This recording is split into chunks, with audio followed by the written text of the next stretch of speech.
Testemunhos para a Igreja, volume 2, capítulo 53. Extremos na reforma de saúde.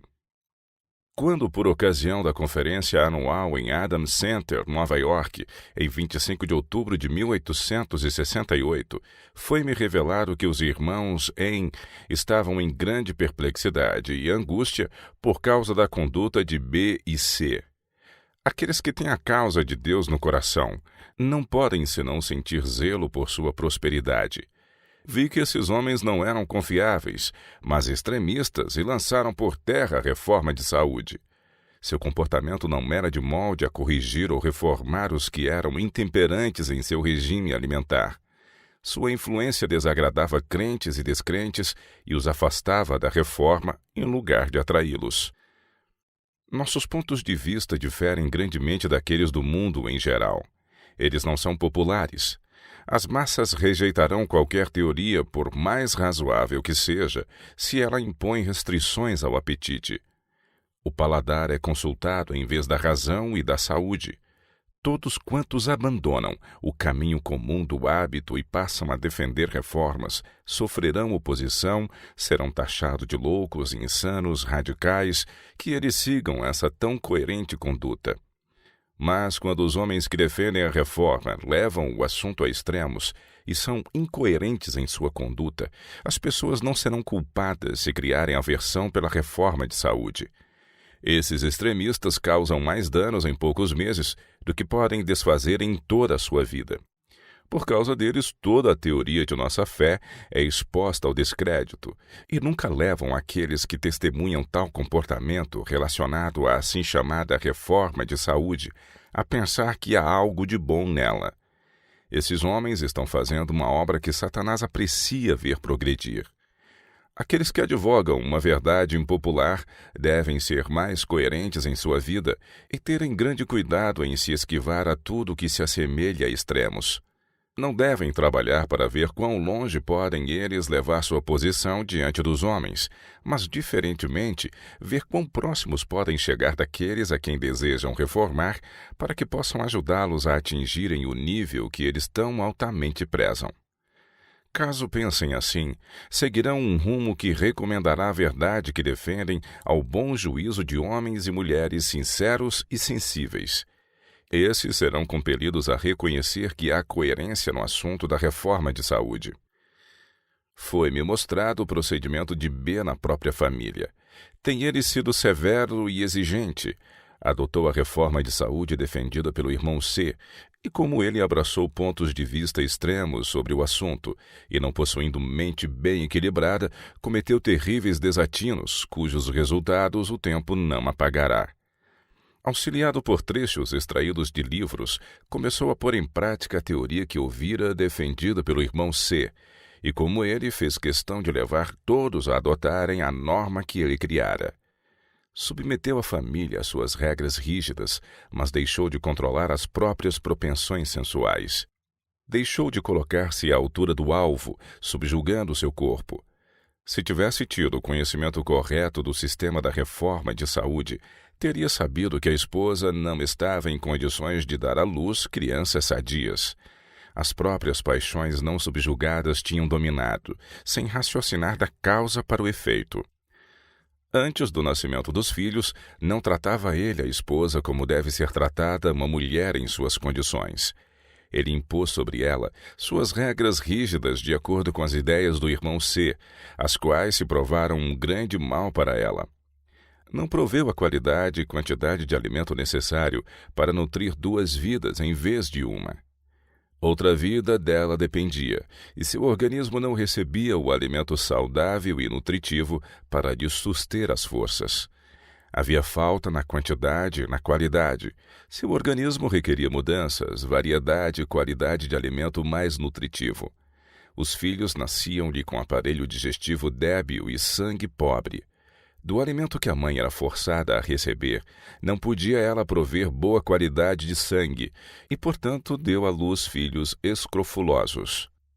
A atitude tomada pelo marido, o pai dessas crianças, merece severíssima censura. Sua esposa sofreu por necessidade de alimento nutritivo e saudável.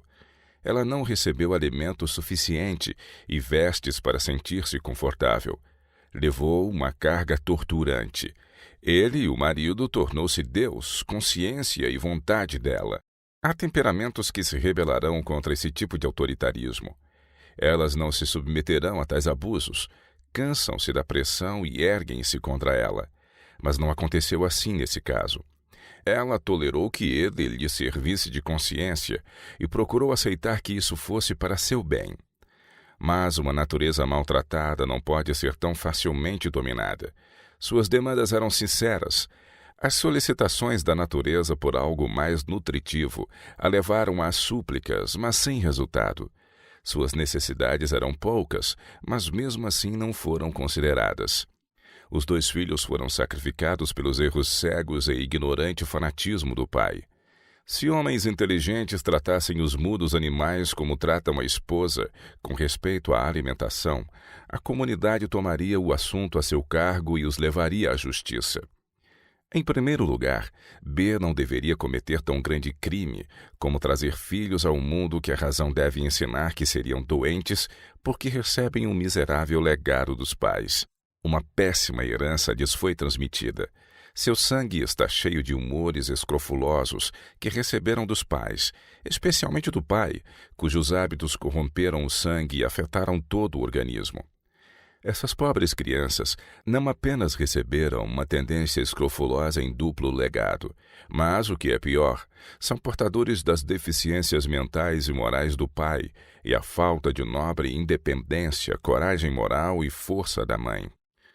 O mundo já é amaldiçoado por um crescente número de pessoas desse tipo, que mergulham mais baixo na escala de forças físicas, mentais e morais do que seus pais, pois sua condição e ambiente não são mais favoráveis do que os de seus pais.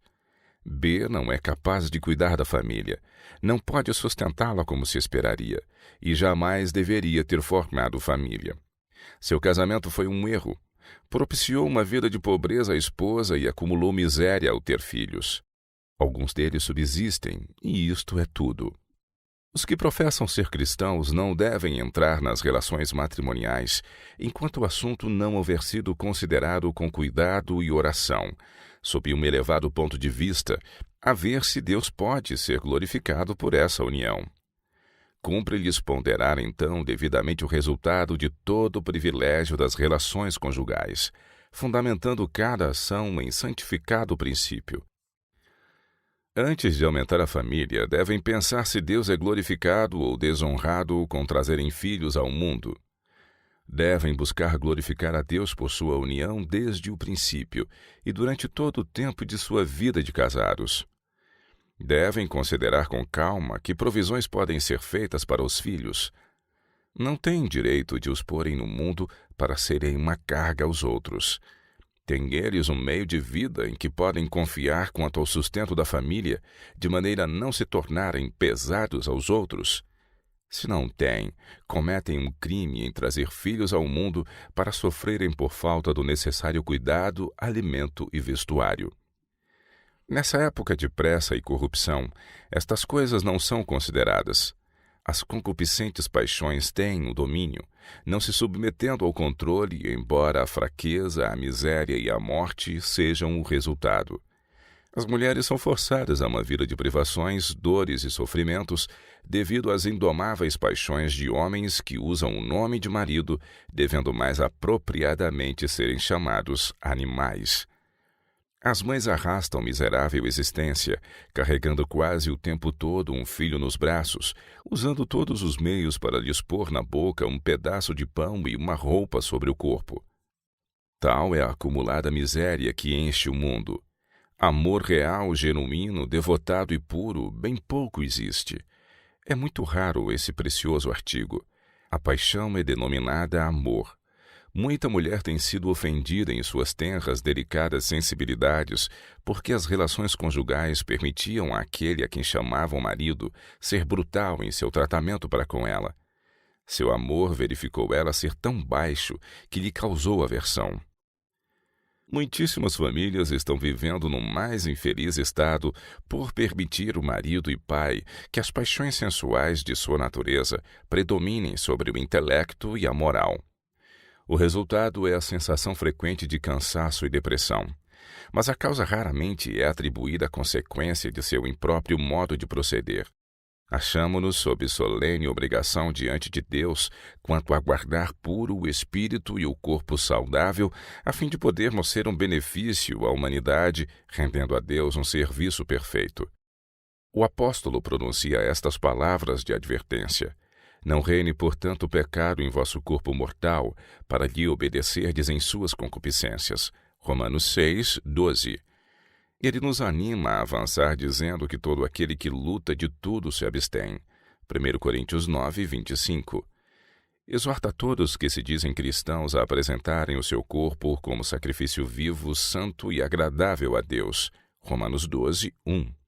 Diz ainda: Subjugo meu corpo e o reduzo à servidão, para que pregando aos outros eu mesmo não venha de alguma maneira a ficar reprovado. 1 Coríntios 9, 27.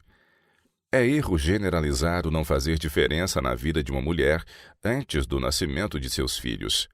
Neste importante período, o trabalho da mãe deve ser aliviado. Grandes mudanças se estão efetuando em seu organismo. Este requer maior quantidade de sangue e, portanto, mais alimento da qualidade mais nutriente para se transformar em sangue. A menos que tenha suprimento abundante de alimento nutritivo, não poderá reter sua força física e o feto é privado de vitalidade. Sua roupa também precisa de atenção. Deve ter cuidado em proteger o corpo da sensação de frio. Não deve desnecessariamente chamar a vitalidade para a superfície, a fim de suprir a falta de suficiente roupa. Se a mãe se priva de abundância de alimento saudável e nutritivo, terá falta de sangue na qualidade e na quantidade. Sua circulação será deficiente e ao feto faltarão os mesmos elementos. Os filhos serão incapazes de assimilar alimento que se possa converter em bom sangue para nutrir o organismo. O bem-estar da mãe e do filho depende muito de roupa boa e quente, assim como o suprimento de alimento nutritivo. O consumo extra de vitalidade da mãe deve ser considerado e atendido. Mas, por outro lado, a ideia de que a mulher, por causa de seu estado especial, possa dar rédeas soltas ao apetite é um erro baseado no costume e não no são raciocínio. O apetite da mulher nesse estado pode ser instável, caprichoso e difícil de ser satisfeito, e o costume permite-lhe qualquer coisa que ela imagine, sem consultar a razão quanto a poder tal alimento suprir-lhe nutrição ao corpo e ao crescimento de seu filho. O alimento deve ser nutritivo, mas não de qualidade estimulante. Diz o costume que se ela deseja alimentos cárneos, pickles, pratos condimentados ou tortas de carne, que os coma. O apetite tão somente é que deve ser consultado. É este um grande erro e causa muito dano. Este dano não pode ser calculado. Se há ocasião em que seja necessária a simplicidade no regime alimentar e cuidado especial quanto à qualidade do alimento tomado, é durante esse período importante. As mulheres dirigidas por princípio e bem instruídas não se desviarão da simplicidade do regime alimentar, sobretudo nesse tempo. Considerarão que há outra vida que delas depende e serão cuidadosas em todos os seus hábitos e especialmente no regime alimentar. Não devem comer aquilo que seja estimulante e sem valor nutritivo, simplesmente por ser saboroso. Há demasiados conselheiros prontos a persuadi-las a fazerem coisas que a razão lhes diz não deverem fazer. Nascem crianças doentias por causa da satisfação do apetite por parte dos pais. O organismo não requeria a variedade de alimentos nos quais o pensamento se demorava. Pensar que por estar no pensamento deve também estar no estômago é um grande erro que as mulheres cristãs devem rejeitar. Não deve ser permitido à imaginação controlar as necessidades do organismo. Os que permitem que o paladar os domine sofrerão a pena da transgressão das leis de seu ser. E a questão não termina aí. Sofrerão também seus inocentes filhos. Os órgãos produtores de sangue não podem converter em bom sangue os condimentos, tortas de carne, pickles e pratos de carne doentia. E se for introduzido no estômago tanto alimento que os órgãos digestivos sejam obrigados a sobrecarregar-se de trabalho, a fim de dispor dele e livrar o organismo de substâncias irritantes, a mãe faz injustiça a si mesma e transmite ao filho as bases da doença. Se prefere comer conforme lhe agrade e aquilo que imagina, independente das consequências, ela sofrerá penalidade, mas não sozinha. Seu filho inocente sofrerá por motivo de sua indiscrição. Deve exercer-se grande cuidado para tornar alegre e feliz o ambiente que circunda a mãe. O esposo e pai está sob a especial responsabilidade de fazer tudo o que estiver em seu poder para aliviar a carga da esposa e mãe. Deve levar tanto quanto possível o fardo que representa a sua condição. Deve ser afável, cortês, bondoso, terno e especialmente atencioso para com todos os seus desejos. Mulheres grávidas não recebem nem metade do cuidado que é dispensado aos animais no estábulo. B tem sido muito deficiente. Sua esposa, enquanto em sua melhor condição de saúde, não recebeu abundância de alimentos saudáveis nem vestuário adequado. Então, quando ela necessitava mais roupa ou mais alimento, e este simples, mas de qualidade nutritiva, não lhe era concedido. Seu organismo ansiava por material para converter em sangue, ele, porém, não lhe provia. Uma quantidade moderada de leite e açúcar, um pouco de sal, pão branco levedado para variar, farinha integral preparada numa variedade de maneiras por outras mãos que não as suas, bolo simples com passas, pudim de arroz com passas, ameixas e figos ocasionalmente e muitos outros pratos que eu poderia mencionar, teriam atendido às exigências do apetite. Se ele não conseguisse algumas dessas coisas, um pouco de vinho caseiro não teria feito a ela nenhum mal, ter-lhe-ia sido melhor do que nada. Em alguns casos, mesmo uma pequena quantidade de carne menos prejudicial causaria menor mal do que sofrer forte desejo por ela. Foi-me mostrado que tanto B como C desonraram a causa de Deus. Impuseram-lhe uma nódoa que jamais será apagada completamente. Foi-me mostrada a família de nosso prezado irmão D. Se este irmão tivesse recebido auxílio apropriado no devido tempo, todos os membros de sua família estariam vivos hoje. É de admirar que as leis do país não tenham sido postas em vigor neste caso de maus-tratos. Aquela família estava a perecer por falta de alimento, o mais simples e comum alimento. Pereciam de fome numa terra de abundância. Eram cobaias de um principiante. O jovem não morreu da doença, mas de fome. O alimento ter-lhe-ia fortalecido o organismo, mantendo em movimento o corpo. Em casos de febre alta, a abstinência de alimento por breve tempo diminuirá a febre e tornará mais eficaz o emprego de água. Mas o médico assistente deve compreender a real situação do doente e não permitir que o seu regime seja reduzido por grande espaço de tempo até que seu organismo se debilite. Enquanto a febre está alta, pode o alimento irritar e estimular o sangue, mas logo que se vença a força da febre, deve-se lhe ministrar alimento cuidadosa e sabiamente. Se o alimento for suspenso por tempo demasiado, o desejo que dele sente o estômago provocará febre, que será aliviada por uma adequada porção de alimento de qualidade apropriada. E isto dará à natureza algo que fazer. Se o doente mostra grande desejo de alimentar-se, mesmo durante a febre, satisfazer esse desejo com quantidade moderada de alimentos simples será menos prejudicial do que negar-lhe. Se ele não pode aplicar a mente em nenhuma outra coisa, a natureza não ficará sobrecarregada com uma pequena porção de alimentos simples. Aqueles que tomam a vida de outros em suas mãos devem ser homens notáveis por fazer da vida um sucesso. Precisam ser homens criteriosos e sábios, que possam profundamente simpatizar-se e sensibilizar-se, homens que se comovam quando testemunham o sofrimento. Alguns homens que não têm sido bem-sucedidos em outros ramos de empreendimento na vida assumem o trabalho de médicos. Responsabilizam-se pela vida de homens e mulheres quando não possuem nenhuma experiência para isso. Leem sobre um plano que alguém seguiu com sucesso, adotam-no e o aplicam nos que depositam confiança neles, destruindo praticamente a última centelha de vida. E após tudo isso, nada aprenderam, mas continuam otimistas com o caso seguinte, observando o mesmo tratamento rígido. Algumas pessoas têm energia constitucional suficiente para suportar a pesada carga a elas imposta e sobrevivem.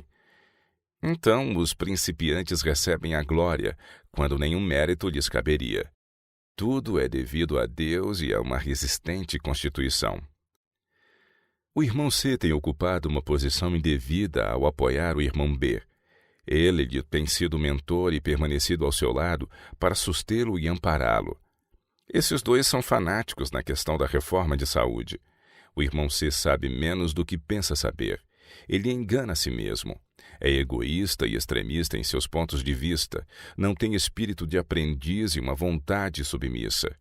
Não é um homem de mente humilde e não tem vocação para ser médico. Pode ter obtido um pequeno conhecimento através da leitura, mas isto não é suficiente. É necessária experiência. Nosso povo é muito pouco para ser sacrificado tão inglória e facilmente em experiências tentadas por tais homens. Muitos são sacrificados por seus rígidos pontos de vista e noções, antes de os abandonarem, confessarem os erros e aprenderem a sabedoria pela experiência. O irmão C é determinado, teimoso e resistente demais ao ensino para que o Senhor possa usá-lo em algum trabalho especial em sua causa. É muito obstinado para deixar que umas poucas vidas sacrificadas mudem sua conduta. Ele manteria suas opiniões e noções ainda mais decididamente. Esses homens ainda aprenderão pelas próprias tristezas que é melhor aceitar o ensino e não se apegar a seus pontos de vista extremados, qualquer que seja o resultado. A comunidade ficará em boa situação e um pouco mais segura se esses homens conseguirem emprego em algum outro ramo de negócio, onde a vida e a saúde não estejam sob risco por causa de sua conduta. É grande responsabilidade ter a vida de um ser humano nas mãos, e é assustador ter essa vida preciosa sacrificada por incompetência. O caso da família do irmão D é terrível. Esses homens podem desculpar-se de seu procedimento, mas isso não evitará que a causa de Deus seja desacreditada, nem trará de volta aquele filho que sofreu e morreu por falta de alimento. Um pouco de bom vinho e alimento ter-o-ia erguido do leito de morte e o restituído à sua família. O pai também seria contado entre os mortos se a mesma conduta seguida com o filho continuasse, mas a presença e o oportuno conselho de um médico do Instituto de Saúde o salvaram. É tempo de que alguma coisa se faça para impedir que novatos ocupem o campo e defendam a reforma de saúde. Podem poupar suas obras e palavras, pois causam maior dano do que os homens mais sábios e inteligentes poderiam depois desfazer com a melhor influência que pudessem exercer. É impossível para os mais hábeis defensores da reforma de saúde livrar completamente a mentalidade do público dos preconceitos gerados graças ao procedimento errado desses extremistas e colocar o grande tema da reforma de saúde sobre base certa, na comunidade onde se achavam esses homens. A porta também se acha fechada em grande medida, de modo que os descrentes não podem ser alcançados pela verdade presente em relação ao sábado e à breve volta de nosso Salvador. As mais preciosas verdades são pelo povo postas à margem como não merecendo ser ouvidas. Esses homens são geralmente mencionados como representantes dos reformadores de saúde e observadores do sábado. Grande responsabilidade repousa sobre os que assim se demonstraram ser uma pedra de tropeço aos descrentes. O irmão C necessita de uma conversão total. Ele não enxerga a própria condição. Possuísse menor autoestima e mais humildade de espírito, seu conhecimento poderia ser colocado em prática. Ele tem uma obra a fazer por si mesmo, que ninguém pode fazer por ele. O irmão C não submete suas opiniões ou decisões a nenhum ser vivente, a menos que seja compelido a isso. Possui os mais lamentáveis traços de caráter, os quais devem ser vencidos. Ele tem mais culpa do que o irmão B, e seu caso é pior, pois possui mais inteligência e conhecimento. B tem sido uma sombra de sua mente. O irmão C possui uma vontade inflexível, seus gostos e aversões são muito fortes. Se ele começa num caminho errado e segue a inclinação de sua mente, não agindo com sabedoria, e se seu erro lhe for apresentado, mesmo que se convença de não estar correto, é tão relutante em reconhecer o fato que formula uma espécie de desculpa para fazer com que os outros creiam que ele, afinal de contas, está certo. Esta é a razão por que ele tem sido deixado a seguir o próprio discernimento e sabedoria, que são tolices. Ele não tem sido uma bênção à família de seu pai, mas causa de ansiedade e tristeza. Não foi refreado quando criança. Relutava tanto em reconhecer abertamente que cometera erros e procedera mal, que para sair das dificuldades, em vez de humilhar-se suficientemente para confessar seu erro, convocava todas as faculdades da mente para inventar uma desculpa da qual se gabava não ser totalmente uma mentira. Esse hábito foi levado para sua vida religiosa. Tem a habilidade peculiar de desviar-se de um ponto alegando esquecimento, quando muitas vezes ele acha conveniente esquecer-se. Seus parentes e amigos poderiam ter sido levados à verdade, houvesse ele sido o que Deus desejava que fosse. Mas seu comportamento tornou-o antipático. Ele tem usado a verdade como motivo para debates. A despeito da oposição de seu pai, ele fala sobre assuntos bíblicos na casa paterna e tem usado os mais objetáveis assuntos para provocar discussões, em lugar de buscar com humildade de espírito e ilimitado amor pelas pessoas, conquistá-las para a verdade e a luz. Quando seguiu uma conduta errônea, evidentemente imprópria para um discípulo do manso e humilde Jesus, e reconheceu que suas palavras e atos não estavam de acordo com a santificadora influência da verdade, obstinadamente permaneceu em defesa própria, até que sua honestidade foi questionada. Ele tem tornado a mais preciosa verdade para estes últimos dias, odiosa a seus parentes e amigos. Provou-se uma pedra de tropeço a eles. Suas evasivas, seu fanatismo e os extremos pontos de vista que assume desviaram mais pessoas da verdade do que os melhores esforços têm atraído. Sua combatividade, determinação e autoestima são grandes. Ele não pode trazer bênçãos a nenhuma igreja, através de sua influência até que se converta. Pode ver as faltas dos outros e questionará a conduta deste e daquele se eles não apoiarem o que apresenta. Mas se alguém concorda com o que ele defende, não verá as faltas e erros dele. Isto não está certo. Ele pode estar correto em muitos pontos, mas não possui a mente que habita em Cristo. Quando puder ver a si mesmo como é e corrigir os defeitos de seu caráter, então estará em condição de permitir que sua luz brilhe diante dos homens, de modo que estes, vendo suas boas obras, sejam levados a glorificar ao nosso Pai que está nos céus. Mateus 5,16. Sua luz tem brilhado de tal maneira que os homens a têm considerado escuridão e se afastaram dela com repugnância.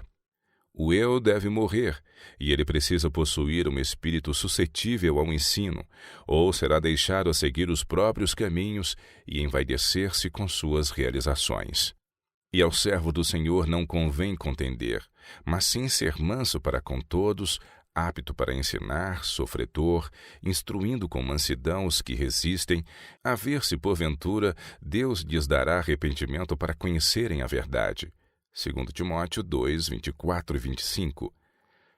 Que a ninguém infamem, nem sejam contenciosos, nem faleis a verdade de maneira arrogante e ostentosa, mas modestos, mostrando toda mansidão para com todos os homens. Tito 3, 2.